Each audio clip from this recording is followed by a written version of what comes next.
குழந்தையா இருக்கும் போதே 10 வயசு தான் என்னோட லைஃப் ஸ்பேன் மாதிரி சொன்னாங்க. அதுக்கப்புறம் வந்து 16 இயர்ஸ் என்னோட லைஃப் ஸ்பேனுங்கிற மாதிரி சொன்னாங்க.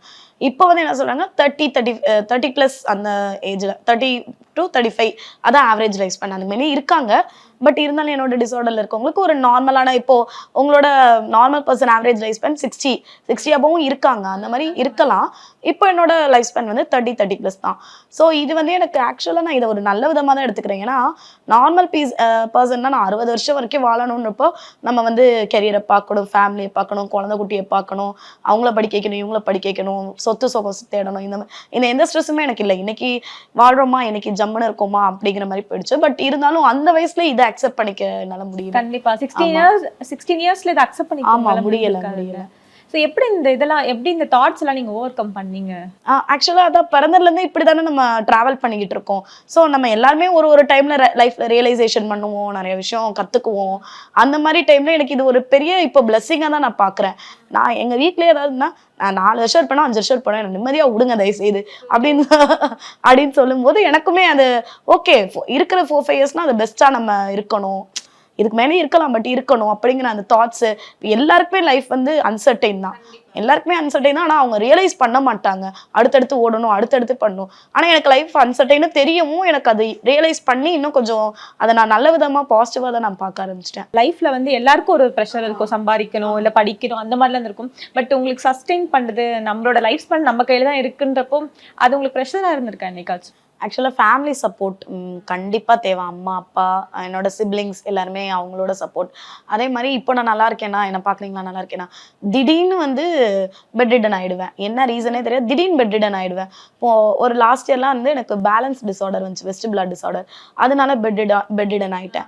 அதுக்கு முன்னாடி எனக்கு ஹார்ட்ல ஹோல் இருந்து ஆன்ஜியோ பண்ணேன், அப்போ பெட்ரிடன் ஆகிட்டேன். ஹோல் இருந்து ஆமாம் ஹோல் இருந்து அந்த ஆன்ஜியோ பண்ணேன். அதுக்கு முன்னாடி ஸ்ப்ளீன் வந்து மண்ணீரல் பெருசாகிட்டு அதை ரிமூவ் பண்ணேன். இந்த மாதிரி திடீர்னு பெட்ரிடன் ஆயிடுவேன். அந்த டைம் தான் எனக்கு வந்து ரொம்ப ப்ரெஷரைஸ்டாக இருக்கும். என்னடா வாழ்க்கை இது, இப்படியே இருந்தாலும் எனக்கு ஓகே, மந்த்லி ஒன்ஸ் ஹாஸ்பிட்டல் போகிறோம், இது பண்ணோம், அப்படியே திடீர்னு பெட்ரிடன் ஆகும்போது எனக்கு கஷ்டமா இருக்கு. அம்மா அப்பாவுக்கு வயசாகுது, தம்பிங்க அவங்களோட லைஃப் பார்க்கணும், ஆனால் நம்மளே எவ்வளோ நாள் பார்த்துருப்பாங்க. அந்த மாதிரி ஒரு சில கஷ்டம் தான் ரொம்ப சம்டைம்ஸ் ஹெவி ஹார்ட்டடாக ஃபீல் ஆகும். இயர்லி ஏதாவது ஒரு பிரச்சனைன்னு சொல்றீங்கல்ல, அது என்ன காரணம்? அது இயர்லிலாம் இல்லை, திடீர்னு அவனா வருவான் அவனா போவான். எப்படி பிரச்சனை பிரச்சனை வருதுன்னே தெரியாது, அது திடீர்னு வரும். ஆக்சுவலா திடீர்னு ஏதாவது இம்யூனிட்டி ப்ராப்ளம் வரும், திடீர்னு இந்த நம்ம பிளட் ஏத்துறோம் அதோட இது இருக்கும், அதோட சைடு எஃபெக்ட்ஸ் இருக்கும். நார்மலா பிளட் ஏத்துறோம், மெடிசன் சாப்பிடணும்னா அதோட சைடு எஃபெக்ட்ஸ் இருக்கும். அந்த அயன் டெபாசிட்னால இருக்கலாம், அந்த மாதிரி ஒரு இதனாலையும் அதோட சைடு எஃபெக்ட்னால அந்த சாப்பிட்ற மெடிசனோட சைடு எஃபெக்ட் இருக்கலாம், நான் இம்யூனிட்டியில ப்ராப்ளம் இருக்கலாம். ஆனால் திடீர்னு வரும், ஆனால் அது ஒரு கொஞ்ச நாள் இருக்கும், அது போயிடும்.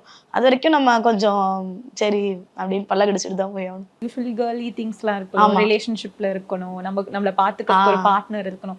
ஸோ அந்த மாதிரி ஆசைகள்லாம் வந்திருக்கா? கண்டிப்பா இருந்திருக்கு. அது சின்ன வயசுல எல்லாம் எங்க அம்மா தாலி எடுத்து போட்டு பார்ப்பேன். அந்த தாலி போட்டு எனக்கு ரொம்ப ஆசை, கல்யாணம் பண்ணிக்கணும், தாலி போட்டுக்கணும், குங்குமம் வைக்கணும், வீட்டுக்கு அடக்கமா அப்படிலாம் இருக்கணும், அதெல்லாம் எனக்கு ரொம்ப ஆசை இருந்துச்சு.